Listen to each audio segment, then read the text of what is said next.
One of these 6 homes did something the other 5 didn't. It raised its price while sitting on the market. Not a typo, not a relist glitch. A seller who looked at a home that wasn't selling and decided the answer was a bigger number. This weekend, we focus on 3 South Bay cities: Palo Alto, Sunnyvale, and Mountain View. And we picked 6 open houses across them. One of those 6 is asking you to pay 22% more than it did 3 weeks ago for the exact same 2-bedroom house. We pulled the real history on every one of these. Today, you get our calls. In a few weeks, we walk every door in person and grade ourselves. And then we keep tracking each one until it sells or quietly disappears. Here's why you should keep watching past the next 30 seconds. This episode is going live just ahead of the open house weekend of June 27th and 28th, 2026. Every home I'm about to name is open this weekend across Palo Alto, Sunnyvale, and Mountain View, which means if you're watching in time, you can come walk these exact doors with us, in person, on a route we've already mapped. I'll tell you exactly how near the end. Let's start with the honest ones, the real rookies. First up, 320 Waverly Street in Sunnyvale. This one hit the market just 1 day ago, and here's what caught our eye. It's priced at roughly $1,020 a foot, and that is the lowest price per foot in our entire Sunnyvale set this weekend. Now, sit with that for a second, because a low per foot number usually means old and tired. This is the opposite. It's a near new 2002 build, and it's not one house, it's 2. A 6-bedroom, 5-bath main home, plus a separate 1-bedroom house in back, with its own kitchen, its own laundry, separated utilities, the works. The listing leans hard on the downtown location and the fresh paint, which is fine, but the real story is the math. You're getting 2 living units at a per-foot price that undercuts smaller, older single homes nearby. Our call: this is genuine fresh value. No games, 0 cuts, 1 day old.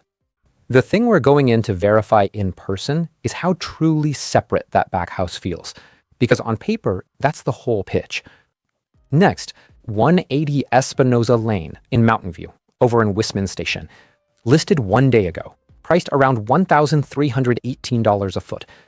This is a recently renovated 3-bedroom on a corner lot, and it comes with owned solar. Not leased, owned, which matters.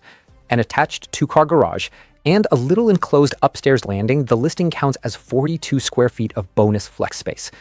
The pitch here is pride of ownership. Original owners, meticulously maintained. Our read: turnkey fresh value, no cuts. And the open house is this first weekend. What we'll check in person: whether that 42-foot flex space is actually usable as the office they're suggesting, or just a wide hallway with ambitions. Now, the third rookie has a twist, and it's a good one. 3920 Park Boulevard in Palo Alto. It's the only coming soon in our set, just 1 day on. And it's a fully rebuilt 4-bedroom in old Palo Alto with a brand new detached accessory unit.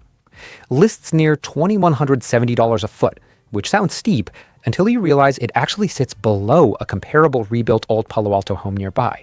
And this one adds a roughly 500-foot income-producing unit with its own entrance, kitchen, and bath. The agent remarks quietly note the seller is a licensed real estate agent and ask buyers to verify square footage and permits.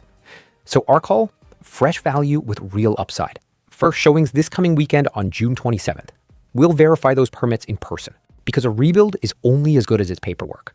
Quick pause here, because this is the moment to do it.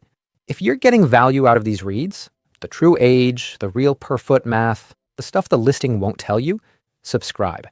Here's the actual payoff.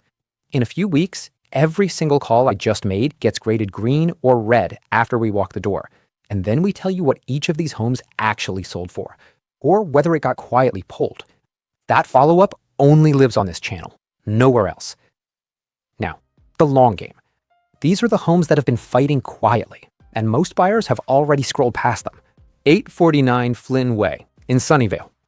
Our data shows 62 days of true time on market and a price cut of roughly $311,000. That's about 9%, and it is the deepest single cut in our Sunnyvale set this weekend. It's a 5-bedroom, about a mile from Apple Park, and it's been sitting since late April. The listing calls it move-in ready and flexible, and it may well be, but a move-in ready home a mile from Apple usually doesn't need to shave $300,000. That gap between the pitch and the price is the signal. This is a motivated seller who already blinked once. Then there's 175 North Sunnyvale Avenue, 63 days of true time on market, the longest in our entire set. A price cut of about $126,000, roughly 5%. This is a 1915 vintage 3-bedroom, beautifully remodeled, with a detached office out back. It's lingered past 2 months and still trimmed the number, which tells you the seller is paying attention, even if the buyers stopped. Here's a question for you. Drop it in the comments. Of these two long sitters, Flin Way and North Sunnyvale Avenue, which one goes pending first? And does it actually sell, or does it quietly vanish? And while you're down there, tell us which South Bay or Bay Area neighborhood we should recon next. We walk whatever wins. And now, the one we opened with. 218 North Murphy Avenue in Sunnyvale. Every other home in this set that moved its price moved it down. This one went up. Our history shows an original ask around $1,595,000. Reset 3 weeks ago to roughly $1,948,000. That's a jump of about $353,000, 22%, on a modest 2-bedroom, 1-bath house. So what changed? Nothing about the house.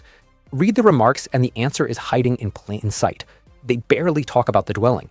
The entire pitch is the 7,000 square foot lot, lovingly held by one family for more than 70 years, now ADU ready with expansion potential. So this isn't really a home that got more valuable. It's a piece of land that got repriced, with a small house sitting on it almost as an afterthought. The seller stopped selling the house and started selling the dirt. Whether the market agrees that the dirt is worth a 22% raise, that's exactly what we'll find out when we walk it, and what we'll track all the way to the close.